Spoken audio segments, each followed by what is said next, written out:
अस्सलाम वालेकुम। प्रोग्राम सहाफ़ी में मतीउल्लाह जान। आज की बड़ी खबर, साबिक़ वज़ीर-ए-आज़म इमरान खान को साइफ़र केस में बरी कर दिया गया है और ये बहुत बड़ा एक मुकदमा था जिसकी बुनियाद पे मुस्लिम लीग नून ने कौमी सलामती को दरपेश ख़तरात पर मुश्तमिल एक बयानिया बनाया था। और इसी वाले से बात करने के लिए आज हमारे साथ मौजूद हैं मुस्लिम लीग नून के रहनुमा बैरिस्टर अकील मलिक। बैरिस्टर साहब, बहुत शुक्रिया सहाफ़ी प्रोग्राम को वक्त देने का। ये बताएं कि ये कितना बड़ा सानिया है मुस्लिम लीग नून और हुक्मरान इत्तेहाद के बयानिए के लिए कि साइफ़र केस जैसा हसास मुकदमा भी हुकूमत ने हार दिया है। इसकी ज़िम्मेदारी कौन लेगा? वज़ीर कानून लेंगे, आप लेंगे, वज़ीर आज़म लेंगे, कौन लेगा? और क्या ये नाकामी थी या फिर वाकई ये मुकदमा ही गलत था, झूठ था, जिसकी वजह से आज हुकूमत को शिकस्त का सामना करना पड़ा है? मती साहब, बहुत बहुत शुक्रिया। सबसे पहले तो ये बात है कि साइफर एक हकीकत है, उसको झुटलाया नहीं जा सकता। ऑब्वियसली कौमी सलामती को दाव पे लगाया गया और उसके साथ खेला गया। ये भी एक हकीकत है कि अप्रैल 2022 के जलसे में साइफर को लहराया गया और मुल्की और कौमी सलामती को जो खतरा था वो सब पूरी कौम ने भी देखा और सब पूरी कौम के सामने भी वो नजर आया। लेकिन जहां तक आपने बात की ट्रायल की, तो ट्रायल का भी थोड़ा सा एक पहलू आपको बता दूं कि जेल ट्रायल जब चल रहा था और वहां पे फिर एतराजात उठे और फिर एक स्पेशल कोर्ट तश्कील दिया गया और उस स्पेशल कोर्ट में जो है प्रोसीडिंग्स की गई। ये बात भी मेरे लिए बड़ी अलार्मिंग थी कि उन जज साहब ने भी शायद इन कैमरा नहीं देखा जो साइफर था, क्योंकि साइफर ना वहां पे जज साहब ने देखा फैसला करते वक्त और ना ही प्रोसिक्यूशन जो है वो उसको उन्होंने बताया। आज इवन अलार्मिंग बात ये थी कि वो वकला जो बानी पीटीआई को रिप्रेजेंट कर रहे थे और शाह महमूद कुरैशी साहब को रिप्रेजेंट कर रहे थे, उनसे भी सवाल हुआ कि आपने साइफर देखा? तो उन्होंने कहा हमने नहीं देखा। तो ये रिप्रेजेंटेशन इसी तरह ही थी। लेकिन हकीकत जो है वो ये है कि नेशनल सिक्योरिटी कंसर्न था, है और नेशनल सिक्योरिटी कंसर्न परसिस्ट कर रहा है। उसकी वजह यह है कि कोई भी सियासी लीडर, कोई सियासी जमात अगर अपने सियासी मकासद के लिए नेशनल सिक्योरिटी को इस्तेमाल करते हुए अगर अपना बयानिया बनाती है तो ये बड़ी अलार्मिंग सिचुएशन है। मगर बैरिस्टर साहब, अब ये बात तो पुरानी हो गई ना। अब तो हाई कोर्ट ने कह दिया है कि ये मुकदमा गलत था और इमरान खान बरी हो गए हैं, तो इसकी कोई जिम्मेदारी लेगा हुकूमत में या नहीं? ये हाई कोर्ट ने कहीं भी नहीं कहा कि ये मुकदमा गलत था। ये फॉर क्लैरिफिकेशन पर्पसेस ये भी मैं बता दूं, उसमें टेक्निकल बुनियादों के ऊपर अगर प्रोसिक्यूशन अपना case beyond any shadow of doubt prove नहीं कर सकी, जो कि मैं समझता हूँ शायद टेक्निकल बुनियाद को आप नालायकी कह सकते हैं हुकूमत की? नहीं, हुकूमत की नहीं, प्रोसिक्यूशन की। मैं इसमें ये भी बता, ये प्रोसिक्यूशन क्या होती है और हुकूमत क्या होती है? प्रोसिक्यूशन होती है और प्रोसिक्यूशन तो क्या प्रोसिक्यूशन के खिलाफ कोई कार्रवाई करेंगे? इतना बड़ा मुकदमा हार दिया। नहीं, मैं ये नहीं समझता कि मुकदमा हारा गया है। ऑब्वियसली जब एक तफसीली फैसला आएगा, देखा जाएगा उसमें कि कौन से मेरिट्स और डीमेरिट्स पे डिस्कशन हुई है। टेक्निकल बुनियादों पे अगर हुआ है तो ये कौन सी टेक्निकल बुनियादें थी, और इस तमाम तर चीजों को जब फैसला डिटेल्ड आएगा तो तब देखा जाएगा कि प्रोसिक्यूशन अपील में जाएगी कि नहीं जाएगी। क्योंकि फिल वक्त तो एक चीज तो वाजे है कि साइफर एग्जिस्ट करता है और साइफर के साथ जो है सियासत वाला मामला किया गया है, इससे तो कोई डिनाइबिलिटी नहीं है। इवन कि ये भी बात आपको पता है कि ऑन रिकॉर्ड है कि अपने उनके प्रिंसिपल सेक्रेटरी जो हैं आजम खान साहब, साबिक वजीर आजम साहब के, तो उन्होंने वाज़े तौर पे कहा कि साइफर जो है वो गुम हुआ है, वो मैंने इनको दिया और उसके बाद तो साइफर जो है वापस दफ्तर खारजा। बैरिस्टर साहब, ये तो सारे फैक्ट्स की बात है ना। मुझे ये बताएं, वजीर आजम शहबाज शरीफ ने अदलिया की काली भेड़ों का तो जिक्र कर दिया, तो क्या ये अदलिया की काली भेड़ों का कमाल था या प्रोसिक्यूशन की काली भेड़ों का कमाल था कि ये मुकदमा आपने हार दिया?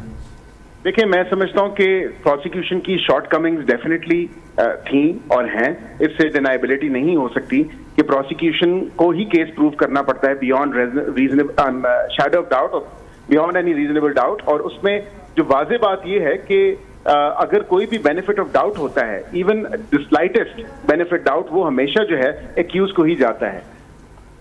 ठीक, बैरिस्टर अकील साहब हमारे साथ ही रहे। हमें हसनात मलिक और साकिब बशीर ने भी स्टूडियो में ज्वाइन किया है। और साकिब बशीर साहब, क्या कहेंगे आप? ये वैसे आपके ख्याल में ये क्या नालायकी थी या कोताही थी, या फिर जैसे कि वज़ीर आज़म शहबाज शरीफ साहब कह रहे हैं कि ट्रेंड चला हुआ है, इमरान खान साहब की हिमायत में फैसले आ रहे हैं? मेरा ख्याल है कि ये इस किस्म की स्टेटमेंट देने से पहले उनको देख लेना चाहिए कि उनकी जो प्रोसिक्यूशन है और वो गवर्नमेंट से ही लिंक करेंगे आप, प्रोसिक्यूशन को बाहर से तो नहीं है, तो उन्होंने केस बनाया कैसे था। अगर ट्रायल कोर्ट की मैं बात करूं तो ट्रायल कोर्ट में वन साइडेड केस था। वो इस तरह के कुछ चंद जो गवाह थे उन पे जरा की थी इनके वकला ने, बाकी इस तरफ भी सरकार थी और दूसरी तरफ भी सरकार थी। मतलब स्टेट काउंसिल थे ना, एडवोकेट जनरल ऑफिस के वो स्टेट काउंसिल थे जो उधर बना दिए और इधर भी बना दिए, फिर दोनों तरफ से सरकार थी, इसके बावजूद केस नहीं बना।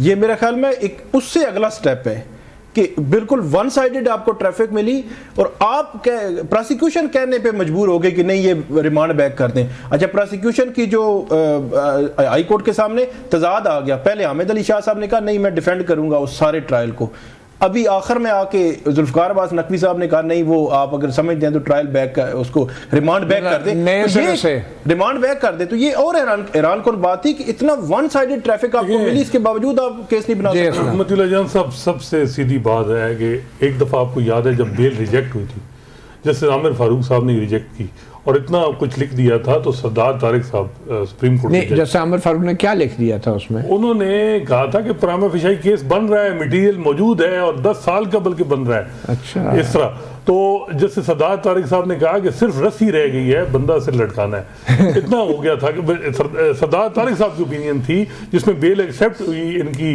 इमरान खान और शाह महमूद की। तो हालात क्यों, हालात से हमारी अदालतें, सीधी बात है 8 फरवरी का इलेक्शन और फिर 6 जजेस का खत, उसके बाद हालात तब्दील हुई हैं। इसी तरह नवाज शरीफ साहब बेहतर हुए या तब्दील हुए, यानी बेहतर हुए हैं। जब जिस तरह मियां नवाज शरीफ साहब को सजाएं हुई पनामा में, जब हालात साजगार हुई है तो वही जजेस जो हैं उन्होंने, अच्छा आप क्या साजगार हालात से क्या, अब हालात साजगार नहीं है लेकिन हालात 8 फरवरी का रिजल्ट मैं समझता हूँ उसने इम्पैक्ट डाला है अदलिया पे, जजेस पे, और उसके बाद ये 6 जजेस का खत है। इसके बाद अब जो वही मैं कह रहा हूँ कि वही जजेस हैं जो लिख रहे हैं कि प्राइमा फेशी केस बनता है, बेल इस वजह से, बेल अगर 2 साल के ऑफेंस वाला केस बनता तो मे भी आमिर फारूक साहब भी बना। क्या वजह है कि वो कह रहे थे कि प्राइमा फेशी केस बनता है और बेल नहीं देते, और अब वो क्रिटल दे रहे हैं, क्यों, क्या बीच में क्या हुआ? ठीक है बैरिस्टर साहब, ये बताएं कि ये आपको कब पता चला आपकी हुकूमत को कि जो केस चल रहा है साइफर, जो ट्रायल हो रहा है उसमें जो साइफर की असल कॉपी है वो अदालत के रिकॉर्ड पे ही नहीं है, ये कब पता चला आपको? ये आज फैसले के बाद पता चला या पहले से पता था? नहीं मती साहब, साइफर का फैसला जो है जनवरी 2024 में हुआ था, जब ऑब्वियसली एक इंटरिम गवर्नमेंट का सेटअप था और उसके बाद उन्होंने फरवरी में अपील दायर की। ऑब्वियसली हुकूमत इस सारे मामले को देख रही थी और हुकूमत का स्टांस हमारा जो क्लियर है, इसमें कोई दो राय नहीं है कि साइफर के ऊपर सियासत की गई और साइफर के ऊपर जो है एक नहीं, ये साइफर के ऊपर आज के हाईकोर्ट के फैसले के बाद तो लगता है कि साइफर के ऊपर आप लोगों ने सियासत की है।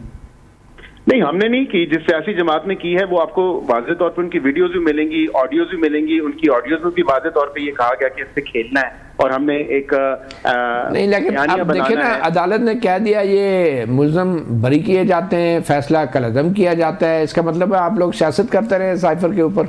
नहीं, अभी फैसला डिटेल्ड आने दें, उस डिटेल्ड फैसले को देखा जाएगा और उसमें डेफिनेटली ये बात देखने को मिलेगी कि कौन सा एविडेंस एप्रिशिएट हुआ है। तो अदालत में ये कॉपी क्यों नहीं पेश की गई साइफर की? एक नेशनल सिक्योरिटी डॉक्यूमेंट है, एक कॉन्फिडेंशियल और सेंसिटिव, मतलब जज को भी नहीं दिखा सकते आप?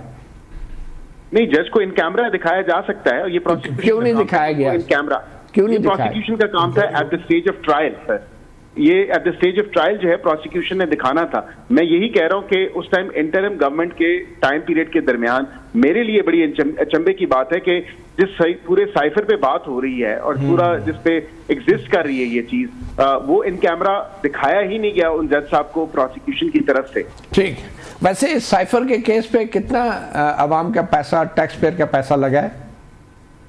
मेरे इल्म में ये फिगर्स नहीं है कि कितना पैसा लगा है या नहीं लगा, बिकॉज ऑब्वियसली प्रोसिक्यूशन डिपार्टमेंट ये बेहतर बता सकता है क्योंकि क्या कॉस्टिंग कर रही है। इसमें बैरून मुल्क से गवाह भी आते रहे, मोफा से कुछ गवाह थे जो बैरून मुल्क से आते रहे यहाँ पे अपने स्टेटमेंट्स रिकॉर्ड कराने। माशाल्लाह, बड़ा इंटरनेशनल लेवल का केस था, लेकिन ये फिर वैसे ही निकला जैसा डॉन लीक्स का केस। करनी चाहिए कि भाई ये प्रोसिक्यूशन की तरफ से फेलियर कहाँ था और ये जो कॉपी नहीं दी गई, क्यों नहीं दी गई, और ये कॉपी ठीक है। अच्छा, इसमें जजेस एक और बात भी कर रहे थे कि उन्होंने जब रिमांड बैक का कहा, उन्होंने कहा कि पहले 2 दफा तो रिमांड हुआ था, अब जज जो है अबुल हसनात, उनको भी देखना चाहिए था कि 2 दफा रिमांड हुआ है तो तीसरी दफा भी आपने वही गलतियां करके वापस भेज दिया। अच्छा, लेकिन बैरिस्टर अकील साहब, ये जो आज जस्टिस मियां गुल हसन और ज़ैब ने एक रिमार्क्स दिए हैं कि जज जो है अबुल हसनात जो हैं वो तो बज़ाहिर 77 सफ़े का फैसला लिख के रखा हुआ था उन्होंने, और 342 के इमरान खान के बयान के आधे घंटे बाद उन्होंने पढ़ के सुना दिया। मैं इस पे कोई कमेंट नहीं कर सकूंगा मती साहब। उसकी वजह यह है कि मैंने डिटेल में नहीं देखा उस पे जो आज की प्रोसीडिंग्स थी, और उनको इतना फॉलो नहीं कर सका जिसपे उन्होंने ये कोई रिमार्क दिया या कोई ऐसी बात की।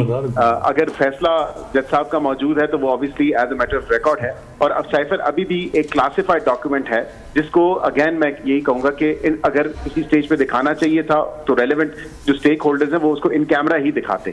चलो ठीक है, बहुत शुक्रिया बैरिस्टर अकील साहब। एक छोटी सी ब्रेक लेंगे और ब्रेक के बाद हमारे साथ मौजूद हैं साकिब बशीर और हसनात मलिक।